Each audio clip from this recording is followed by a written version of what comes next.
Habang na-corner ng mga tao ni Muñoz si Tomas, ay umutot ito ng napakalakas at napakabaho kaya nagturuan sila kung sinong umutot sa kanila at nang nauto niya ang mga ito, ay agad ng laban na inagaw niya yung baril ng babae kaya agad siyang pinagtulungan ng mga ito.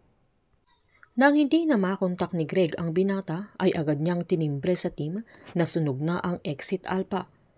Tinimbrehan agad ni Jerry ang mga tauhan nila na nasa tunnel na ang mga kampo ng demonyo.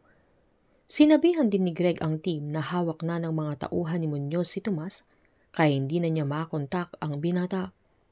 Agad namang sinaad ni JB na siya na ang bahala sa lahat na mananatili ang team sa kani-kanilang mga posisyon kaya agad itong bumaba sa may maintenance area. Saktong narinig niya na may putukan na mag-iisang lumalaban si Tomas kaya pinagtulungan siya na nagawa pang kalmutin ng babae yung pisngi niya kaya dumugo ito pero hindi naman nagpatalo si Tomas.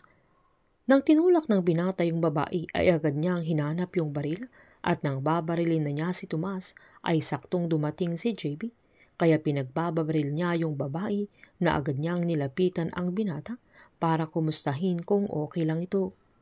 Agad namang sinabihan ni Tomas na okay lang siya, na nagkabayaran lang kaya ganun ang nangyari, na agad namang sinara ni JB yung exit point sabay umalis na ang mga ito. Habang dumaan naman sila Gab sa fire exit dahil hindi naligtas sa exit alpha. Nang pababa na sila sa may hagdan ay napaupo si Crystal dahil hindi pa rin niya matanggap yung nangyari sa coach nila. Umiiyak ang dalaga habang inaalala niya na minsan ay binayaran ng coach nila yung tuition niya nung wala siyang pambayad kaya siya naka-exam. Kinuwento din ni Adam na noong nawala yung direksyon sa buhay niya, na maaga siyang nalulung sa bisyo, ay yung coach nila ang nag-iisang nakakita ng potensyal niya.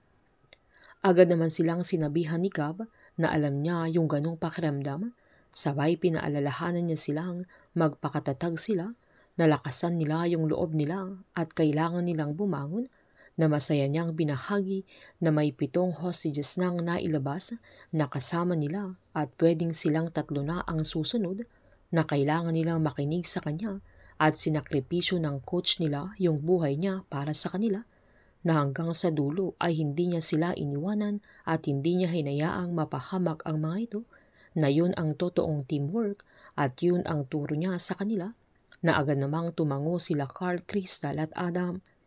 Giniit ni Carl sa mga kasama niya na tama si Gab at may competition pa silang sasalihan kaya iuuwi nila lahat ng medalya para sa kanilang coach.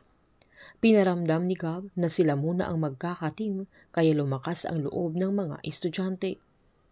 Agad naman silang kinumusta ni Greg kung saan sinabihan ni Gab na papunta na sila sa extraction zone.